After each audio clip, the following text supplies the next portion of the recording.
My fiancé announced, "I don't report where I go. Stop expecting updates." Except in my story, it wasn't a fiancé. It was my fiancé. The man I was supposed to marry next spring. The man I trusted enough to plan a life with. He stood there in our tiny hallway, one hand on the doorknob, the other adjusting his watch, eyes cold in a way I'd never seen before. "I don't report where I go," he repeated, like a rule being carved into stone. "Stop expecting updates." I froze with my keys still in my hand, my work bag sliding slightly off my shoulder. "I'm not asking for a report," I said slowly. "I'm asking because I care where you are. That's what people do when they're about to get married. They share their lives." "It feels like surveillance," he snapped. "I need space. I need to not feel like I have to justify every move I make." I could literally feel my heartbeat in my throat. This man, my fiancé, was looking at me like I was the enemy, like I was some controlling force he needed to escape from. "I've never asked you to justify anything," I whispered. "I just like knowing what's going on in your life." "Well, I don't like it," he said, "so stop." Then he left, door closing. Conversation over, just like that. I sat on the couch for almost an hour, staring at the door, replaying his words over and over until they stopped sounding like a misunderstanding and started sounding like a boundary. Not our boundary, his. That night, when he came home, we didn't speak. The silence between us wasn't the comfortable kind we used to share. It was sharp, like glass. For 2 days, I walked on eggshells, my mind bouncing between maybe he's stressed and maybe this is who he really is.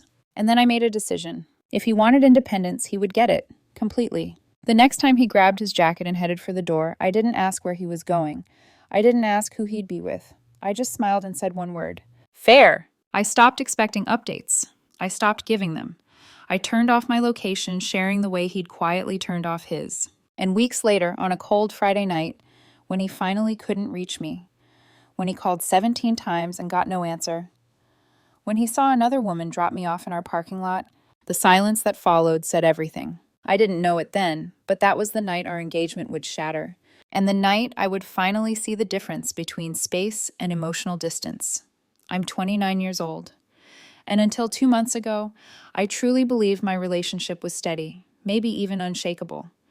3 years together, 6 months engaged, wedding invitations half designed, venue booked, a spring ceremony with soft lighting, warm colors, and the man I thought would be my partner for life. My name is Alex. I work in project management, organized, calm under pressure. The type of woman who color codes her calendar and double checks hotel bookings for fun. I'm not controlling, not clingy, not the type to demand play-by-play updates. I simply believed that when two people were preparing to merge their lives legally and emotionally, it was normal to share where they were going and who they were with. And for most of our relationship, Noah, my fiancé, agreed. We met at a coffee shop 3 years ago. He spilled his latte on my laptop bag and tripped over his own apology. I smiled, wiped the splashes from my sleeve, and listened as he rambled nervously about replacing my bag. His awkwardness was endearing, his sincerity disarming. Our first date lasted 6 hours. By month 5, he'd met my parents. By year 1, we moved in together. Noah was independent, yes, but not evasive. He told me when he was going to the gym, when he was grabbing drinks with coworkers, when he was having a late night in the office. Not because I asked, just because that's what we did. We shared daily life. His independence made me admire him. His transparency made me trust him. His stability made me feel safe. But relationships rarely shatter suddenly. The first crack appeared 2 months ago, on an ordinary Thursday evening. He texted, "I'll be home late." I replied, "Everything okay? Where are you headed?" A normal question, an easy question. The kind of question I'd asked 100 times without issue. But this time he answered with only 3 words, "Out with friends." When he came home near midnight, I was sitting on the couch, reading. I looked up, smiled, and asked, "How was your night?" "Fine," he said, brushing past me toward the bedroom. No hug, no kiss, no story about the evening. Just distance, thick and unspoken. The following week it happened again. Another vague message, another late-night return, another cold shoulder when I asked about it. I tried not to overthink it. We were both stressed with wedding planning. Maybe he needed space. Maybe he was dealing with something he didn't know how to talk about yet. But then came the real shift. Not subtle, not quiet, not confusing. The night he looked at me, eyes like steel, and said, "I don't report where I go. Stop expecting updates." It didn't sound like a moment of frustration. It sounded like a declaration. Like he had drawn a line through the center of our relationship and stood firmly on the other side. And that was the beginning of the unraveling. Yet even then, I didn't want to believe something was wrong. I kept replaying all the ways Noah had been gentle and thoughtful and consistent. I kept hoping this was temporary, a phase, a stress response. But people don't wake up one day and become strangers. They change slowly, in pieces. The late nights, the vague explanations, the irritation when I asked simple questions. His phone face down, notifications silenced. The subtle way he started pulling away from shared routines.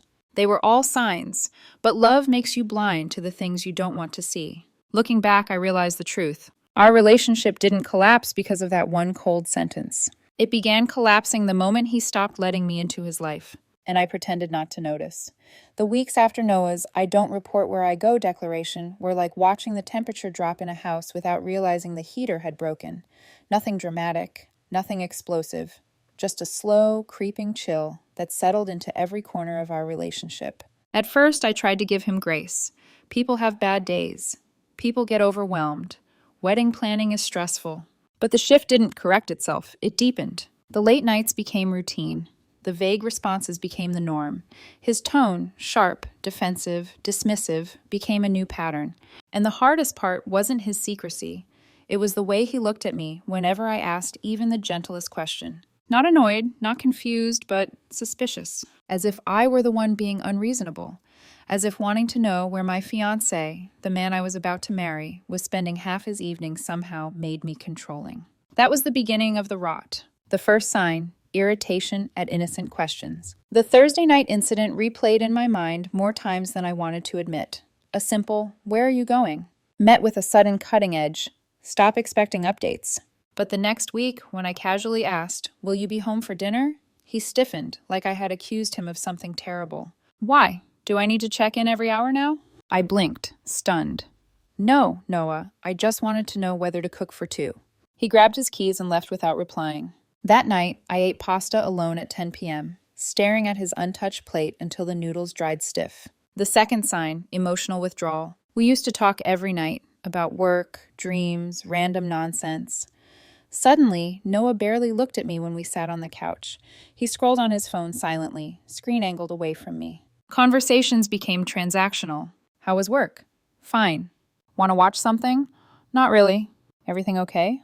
"I'm tired." He used to kiss me goodbye every morning. One Tuesday, he walked out the door without even glancing back.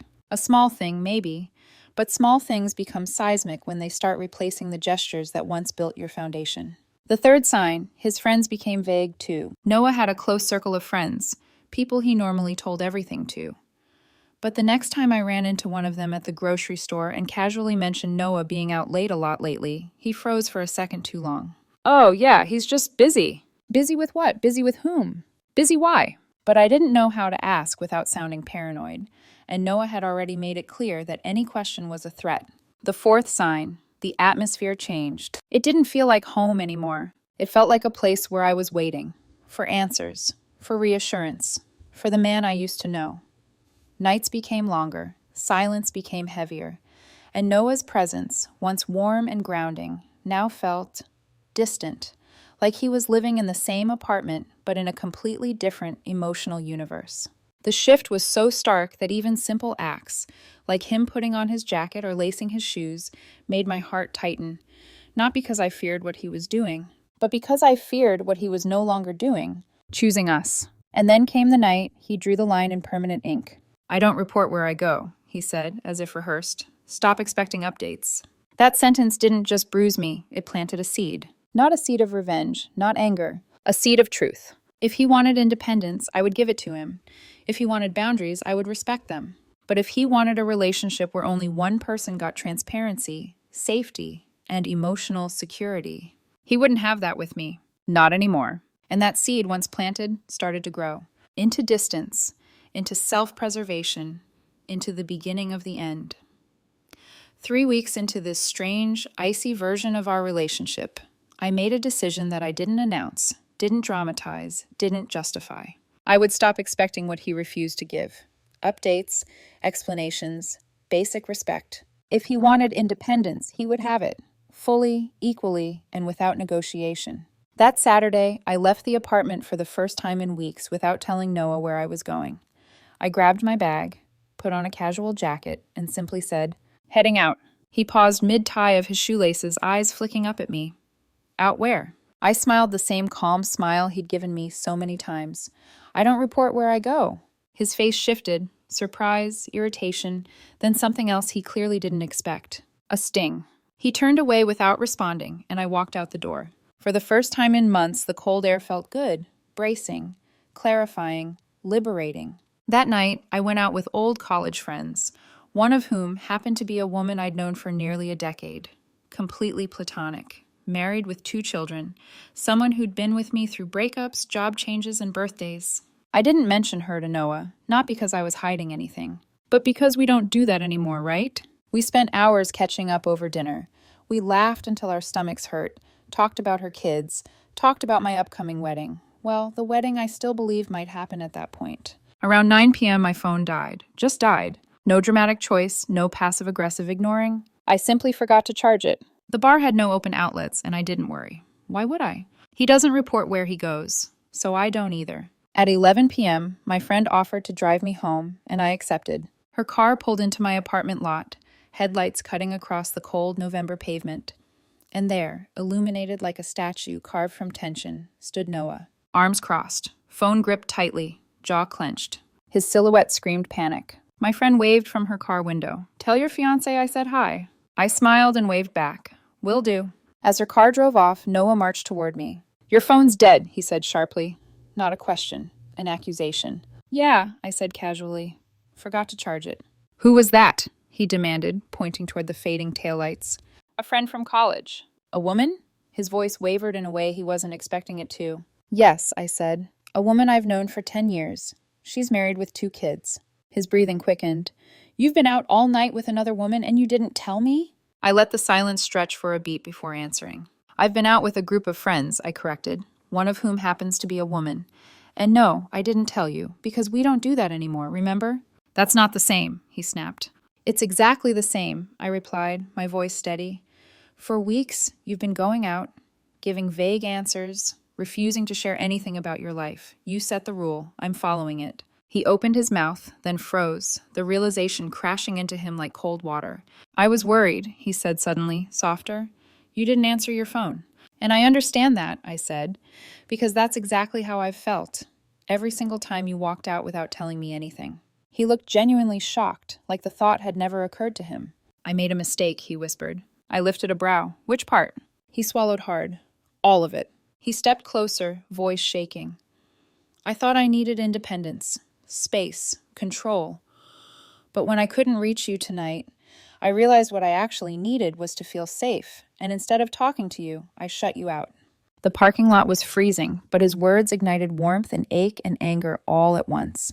"Why did you feel like I was controlling you?" I asked. He looked down at his shoes. "Because my ex used to track everything I did, question every move, every friend, every hour. I couldn't breathe.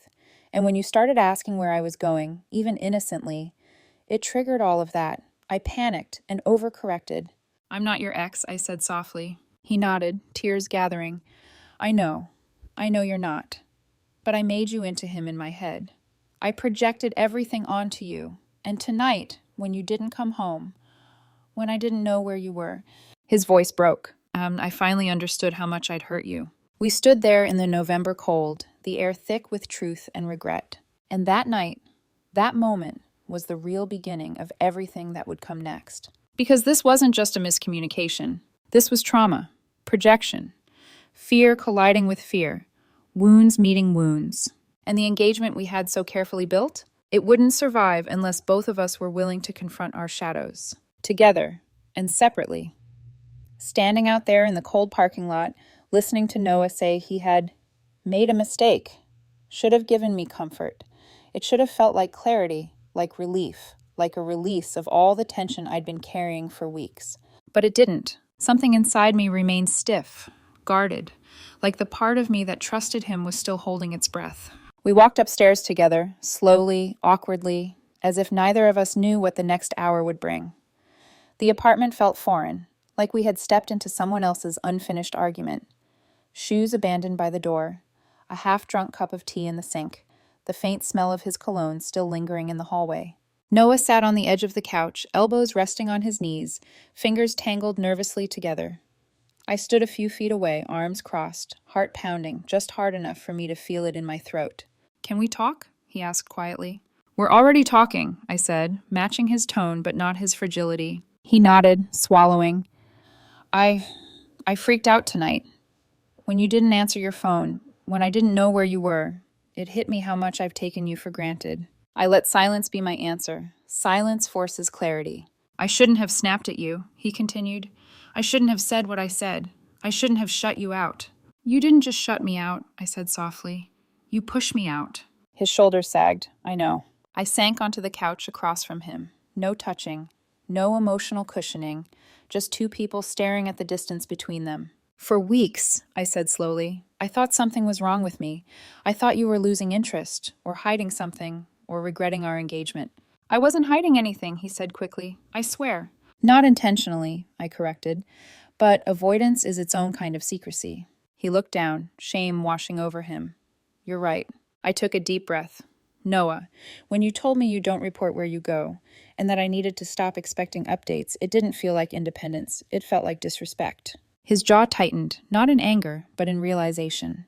"I didn't mean it that way," he whispered. "Intent doesn't erase impact," I replied. He winced like the words physically struck him. Then came the truth he had avoided for weeks. "My ex," he said quietly. "He controlled everything I did, every place I went, every message on my phone. I felt suffocated for 2 years." I blinked, surprised by the rawness in his voice.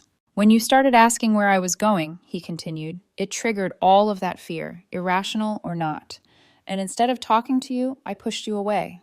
"This isn't about where you were going," I said. "It's about feeling shut out of my own relationship." He nodded slowly. "I get that now." "Do you?" I asked. His eyes lifted, meeting mine with a sincerity I hadn't seen in months. "Yes, because when I couldn't reach you tonight, it scared me. It felt like you disappeared." I exhaled shakily. The irony wasn't lost on either of us. "You immediately assume the worst," I said. "Just like I did with you. That says everything about where we are." He rubbed his face with both hands. "I messed this up so badly." "We both did," I corrected. "I mirrored you. I shouldn't have, but it showed you exactly what I had been feeling." He nodded again, slower this time. Then came the sentence that dropped like a stone between us.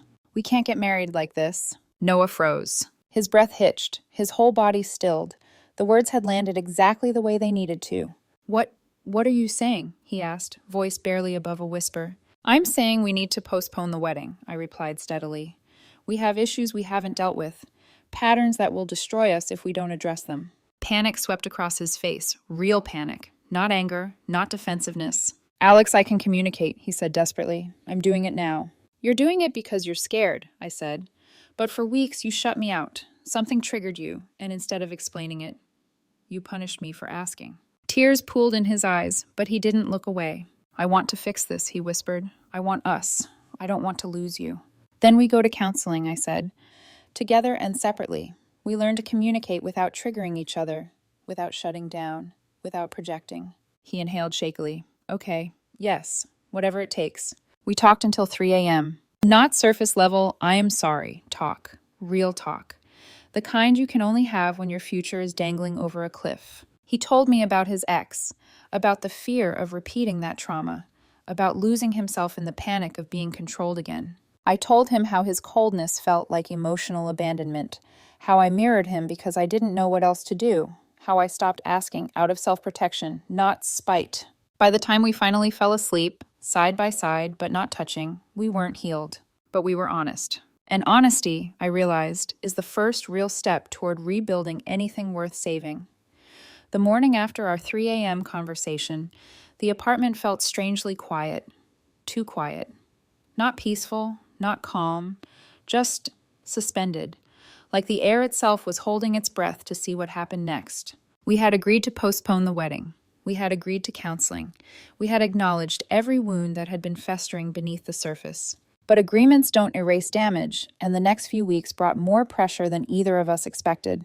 Because once other people found out, family, friends, the entire orbit around our relationship, the situation exploded far beyond just us. The family intervention. It happened on a Saturday morning, 3 weeks after the parking lot confrontation. I had just finished making coffee when the doorbell rang. Insistent, rapid, unmistakably emotional. Before I could even put my mug down, Noah emerged from the bedroom, pale. "Don't answer that," he muttered. But it was too late. The bell rang again, followed by a familiar voice. "Alex, sweetheart, it's Karen. Open the door." His mother. I inhaled slowly, preparing myself, then opened the door. There stood Karen, hair perfectly set, coat buttoned to her chin despite the mild weather, face twisted in maternal distress. Beside her stood Noah's older sister, arms folded, eyes burning with accusation. "Alex," Karen said immediately, stepping inside, "we need to talk, all of us." Noah groaned under his breath. "Mom, not now." "Oh, now is exactly the time," she said sharply. "We heard you postpone the wedding." I swallowed. "We did. We're working through some things." "No," his sister snapped. "You're manufacturing drama before the marriage even starts." I blinked. "Excuse me?" Karen stepped closer to me, lowering her voice as if sharing some wise insight. "Sweetheart, every relationship has hiccups, but postponing the wedding? That's extreme. Noah says you're feeling controlled?" My jaw clenched hard. "No," I said. He was the one feeling triggered by innocent questions. We're both figuring out how to communicate. His sister scoffed. "Or maybe you're just overreacting." Noah finally stepped in, anger rising. "Stop! You're not helping." "We're trying to help you avoid ruining your life," she hissed. "Alex is making you second-guess everything. You never used to be this anxious." "No," he shot back. "I never used to be honest about it." A hush fell over the room. Karen turned to me, her tone switching from stern to desperate. "Alex, please, think about what you're doing. You two have a wedding planned, a future, a family to build." I felt something inside me crack. "Karen," I said softly, "we're not postponing because we don't want a future. We're postponing because we want to build a healthy one." Her face hardened, disappointment settling in like frost. "Well," she said, "I just hope this counseling doesn't convince you to throw everything away." Then she turned and left, her daughter trailing behind her with one final glare at me. Noah shut the door and leaned his forehead against it. "I'm so sorry," he whispered. I touched his arm gently. This is what happens when people only know half the story. The friend group split. Word spread fast, faster than I realized. Within days, I was getting texts from mutual friends. "Are you really postponing the wedding? Is Noah okay? He seemed stressed. What did you say to him? He said you're pulling away. He said you won't share anything anymore."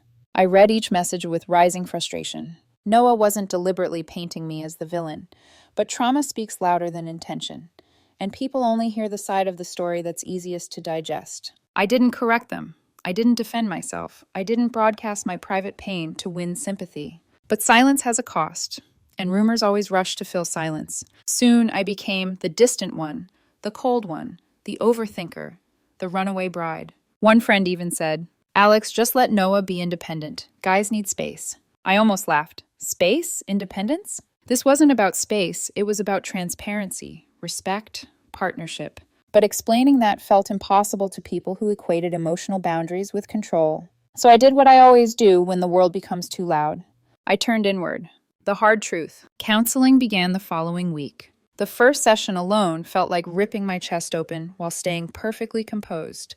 The therapist asked Noah what made him feel unsafe. She asked me what made me feel unseen. Then she asked the question that changed everything.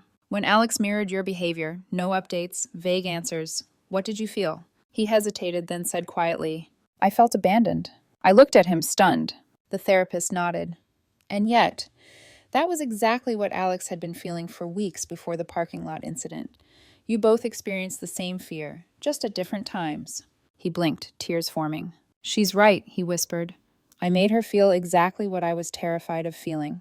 It wasn't vindication I felt, it was grief, relief, recognition, all tangled together. But then came the proof. 2 weeks later, while we were still working through everything, a message arrived on my phone that made my heart drop into my stomach. Noah's old roommate, someone he hadn't spoken to in years, texted me, "Hey, you should know Noah's ex used to block him from sharing his location. When he stopped asking you where you were going, it was because he genuinely panicked about becoming controlling." And then, "He isn't hiding anything. He's scared. But you're right to make him face it." It was the first neutral voice, the first reassurance that I wasn't the villain in someone else's story. I read the message twice, then again. And something softened inside me. The shift in me. For the first time since the conflict began, I felt clarity. Not emotional, not reactive, but grounded. I loved Noah, but love wasn't enough, not unless matched with healing, honesty, and intentional effort. And I was done shrinking, tiptoeing, or adjusting myself to soothe someone else's unhealed wounds. Noah had his trauma, I had my boundaries. If this relationship was going to survive, both needed equal room. And for the first time, I wasn't afraid to demand that. The night everything truly broke wasn't loud. It didn't come with slammed doors or screaming or accusations thrown like knives. It came quietly, like a shadow slipping under a doorframe. It was the Friday night 3 weeks into our new arrangement, as Noah sarcastically called it. The arrangement he had set. The arrangement I had decided to finally mirror back. He left the apartment without telling me where he was going. I didn't ask. He didn't offer. We were simply two people sharing an address, not a life. That night, my friends invited me out. Old college friends, people who had known me long before Noah, long before the engagement ring, long before the subtle erosion of my confidence. I said yes, because sitting alone in an apartment full of unspoken tension felt unbearable. We laughed, drank, caught up on forgotten memories. For the first time in months, I felt like myself again. Around 9 p.m., my phone died. I didn't think twice about it. Because after all, we don't report where we go anymore. But what I didn't know was this. While I was finally breathing again, Noah was calling me. 17 times. By the time my friend offered to drive me home, I felt warm from the cold air, full from dinner, and for a fleeting moment, okay. Until I saw Noah standing outside my building. Arms crossed, face pale, phone in hand. The street lamp behind him cast a long shadow across the pavement, and for a split second, I didn't recognize him. He looked like a stranger wearing my fiancé's face, shaken, frantic, angry, in a fear-soaked way I had never seen before. "Your phone's dead," he said. Not a question, just a trembling accusation. "Yeah," I said softly. "Forgot to charge it." "Who was that?" he demanded, gesturing toward the car pulling away. "A friend from college." "A woman?" His voice cracked, splintering into something raw. "Yes," I said, blinking. "A woman I've known for 10 years. She's married with 2 kids. He stared at me like I'd confessed to betrayal. "You've been out all night, with another woman, and you didn't tell me?" I felt something inside me snap. A thin, invisible thread, one I had clung to for months, finally tore. "I've been out with a group of friends," I said, "one of whom happens to be a woman. And no, I didn't tell you, because we don't do that anymore, remember?" His breath hitched. "That's different." "How?" I whispered. "Because this time you were scared?" He swallowed, eyes darting. I didn't know where you were. I thought..." "You thought the worst about me," I finished, "even though I was doing the exact same thing you've been doing for weeks." He went silent, completely, utterly silent. And in that silence, a realization washed over me so cold it hurt. For weeks, he'd accused me of controlling him for asking simple questions. But the instant he didn't know where I was, he panicked. He spiraled. He came looking for me. Because deep down, Noah wasn't afraid of losing freedom. He was afraid of losing me. And instead of admitting that, he pushed me away and called it independence. My chest tightened, and suddenly I couldn't breathe. Not because of him, but because of what I had allowed myself to become. A woman twisting herself into silence to keep the peace. A woman shrinking her needs to accommodate someone else's fear. A woman pretending she didn't care about being shut out, just to avoid being labeled dramatic. Standing there in that cold parking lot, I felt every buried emotion rush to the surface. Loneliness, frustration, confusion, heartbreak. And worst of all, loss. Not the loss of Noah, but the loss of the version of me who once believed I deserved clarity, transparency, respect, partnership. "I made a mistake," he whispered suddenly. "All of it. I thought I needed space, but what I actually needed was..." "You needed to feel safe," I finished, voice shaking. "I get that, but I needed to feel included, and we both failed each other." His eyes filled with tears, real ones. But it didn't matter, because in that moment, a quiet truth settled into my bones. We couldn't keep moving forward like this. Not toward a wedding, not toward a marriage, not toward anything that required trust we no longer had. That night, after hours of talking until our voices cracked, we agreed on something neither of us wanted to say, but both of us needed to hear. We had to postpone the wedding. I crawled into bed next to him, but we didn't touch, didn't reach for each other, didn't pretend the night had fixed anything. I stared at the ceiling for hours, tears sliding silently into my hair. And somewhere between midnight and dawn, one sentence echoed in my mind again and again. If love demands silence, it isn't love anymore. In the weeks following that night in the parking lot, everything in our relationship felt stripped bare: raw wounds, fragile hope, and the unsettling knowledge that something fundamental between us had been shaken loose. But for the first time in months, we were no longer pretending. No silent treatment, no vague answers, no defensiveness hiding behind "I need space." Just uncomfortable truth laid out in the open. Counseling became our new routine. It wasn't romantic, it wasn't cinematic. It was work, real, painful, exhausting work. We sat on a couch in a softly lit office, knees barely touching, while a calm woman with gentle eyes asked questions that sliced through us like scalpels. What did you fear most when Alex asked where you were going? What did you feel when Noah said he didn't need to report anything?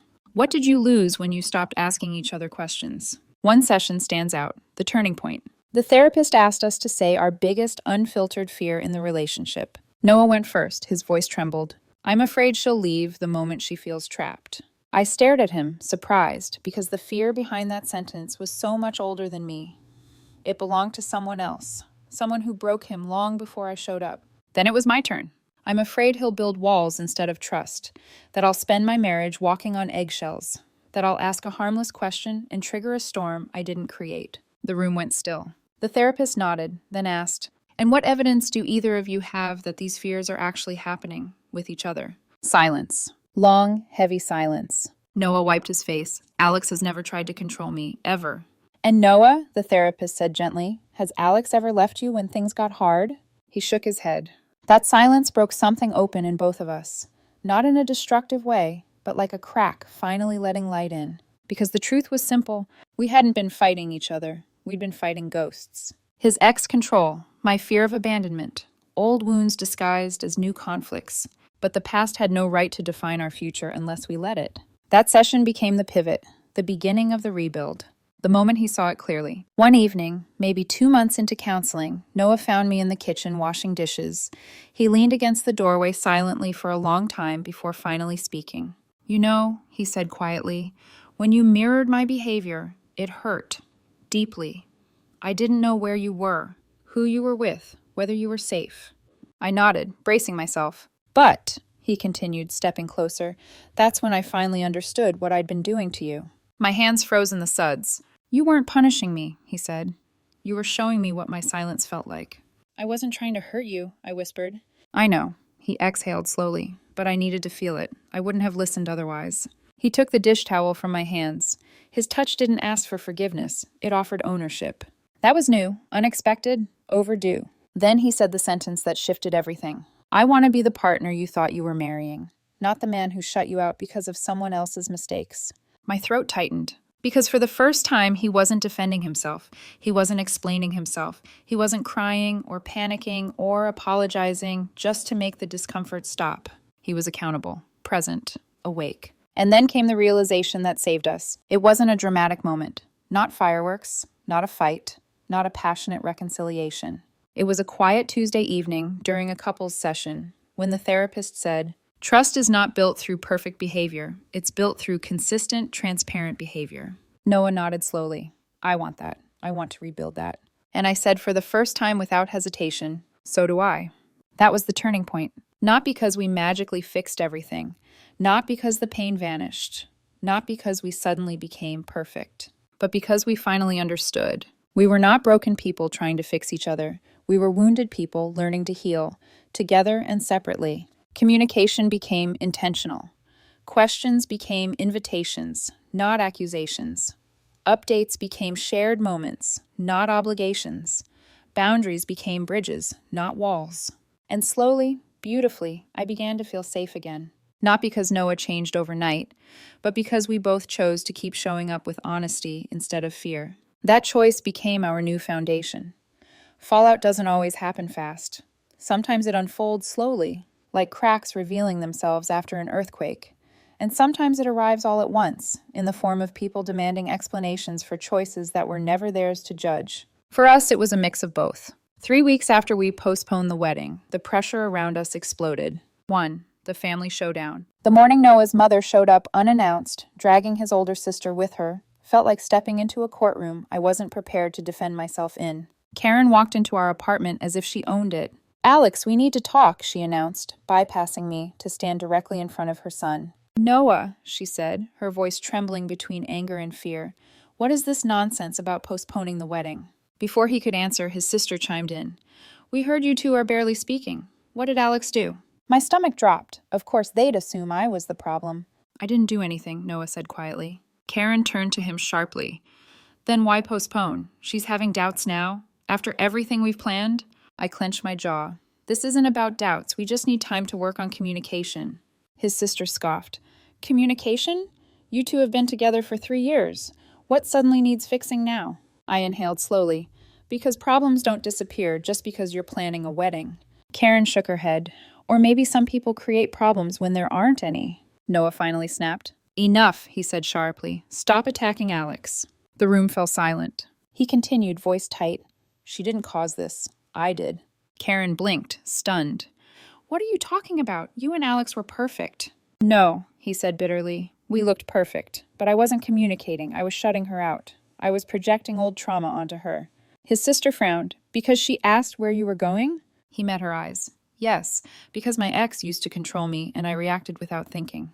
The weight of his words settled over the room like a heavy fog. Karen's face softened for a moment, motherly concern rising, then hardened again. You postponed a wedding over that? She asked, disbelief coloring every word. No, he corrected. We postponed the wedding because we needed to break the cycle before it destroyed us. Karen looked back and forth between us, shaking her head. This is absurd. You two are overthinking everything. No, I said gently. We're choosing not to get married just to appease people who won't be living in our marriage. Karen flinched as if struck. But I didn't apologize. I couldn't. Because for the first time, Noah was standing beside me. Not behind me. Not silent. Not defensive. Beside me? 2. The friend group. Fallout. News spread through Noah's circle faster than wildfire. Some of his friends reached out with concern. Some reached out with judgment. Some simply wanted gossip. One message from his friend Tyler read, Bro said you won't tell him anything anymore. Says you're shutting him out. What's going on? I stared at it for a long time. The truth? Noah had been shut out. But not by me. By his own fear. But explaining that to people who already believed their version of the story was pointless. So I simply replied, We're working through things together. Tyler didn't respond. Another friend messaged me privately. Are you sure you're not overreacting? Guys need freedom. I nearly laughed. Freedom wasn't the issue. Secrets were. But again, I stayed silent. Nothing fuels misconceptions faster than silence, but nothing protects your peace more either. 3. The breakthrough. A surprising moment came from an unexpected source, Noah's old roommate from years ago. He reached out to me on social media. Hey, I heard what happened. Noah's ex really messed him up. He used to panic about accidentally controlling someone. If he pushed you away, he probably didn't realize he was repeating his trauma cycle. And then, but you're right to make him face it. He'll never change if no one calls him out. I read the message twice, then a third time. This wasn't someone taking sides. This was someone offering perspective. It didn't excuse Noah's behavior. It didn't erase the hurt, but it made healing feel possible. 4. We continued counseling, and everything shifted. We talked, we fought, we cried. We dug through old wounds like archaeologists searching for the truth beneath the rubble. And slowly, painfully, honestly, we found it. Our issues weren't about trust. They weren't about independence. They weren't about boundaries. They were about fear. His fear of being controlled. My fear of being abandoned. Both real, both valid, both fixable. But only with work. And we did the work. Week after week, session after session, breakdown after breakthrough. 5. The aftermath with family. Karen eventually apologized, not directly, not fully, but enough. She brought over a pie and said awkwardly, I just want you both to be happy. It wasn't perfect, but progress rarely is. His sister took longer to soften, but even she reached out eventually. I didn't know everything, she admitted. I shouldn't have assumed. I accepted her apology, not because I needed to, but because holding on to resentment felt like dragging extra luggage on a trip I was no longer taking. The fallout didn't break us. It revealed us. What we feared most, judgment, gossip, misunderstanding, came true. But instead of destroying us, it forced us into honesty, into clarity, into choosing each other with intention, not habit. The wedding was postponed, but the relationship didn't end. If anything, it began again. A new foundation, One built on transparency instead of silence, communication instead of assumptions, mutual trust instead of mutual fear. We weren't healed yet, but we were healing together. 8 months have passed since that cold night in the parking lot, the night everything shattered, and strangely, the same night everything began to heal. We didn't rush the wedding. We didn't pretend the problems vanished just because we loved each other. We didn't wrap our issues in pretty words and force ourselves down an aisle we weren't ready for. We paused, we learned, we rebuilt. Slowly, intentionally, painfully at times, but with purpose. Counseling became a part of our rhythm, even after things got better. Not because we were broken, but because we didn't want to break again. Once a month, we sat together on that same couch in the therapist's office, recommitting to honesty and transparency. And the changes, they showed. Noah began sharing more naturally, not because he feared losing me, but because he wanted connection instead of distance. I started expressing myself without sugarcoating or shrinking, not to accuse or control, but to be seen instead of silently enduring. Small things became victories for us, like the night he grabbed his jacket and said, "Dinner with coworkers, probably home by 10." And it didn't feel like a report, just a shared moment in a shared life. Or the night I asked, without fear, "Where are you heading?" and he smiled instead of flinched. The night before we finally married, in a small ceremony with just close family, he turned to me while we were packing for our honeymoon and said, "I'm glad you called me out.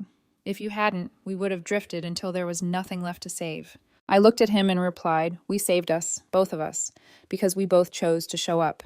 His vows the next day weren't poetic. They were simple. I promised to ask, not assume, to share, not shut down, to listen to understand, not to defend. Mine echoed the same. I promised transparency without fear, patience without resentment, and communication, even when it's uncomfortable.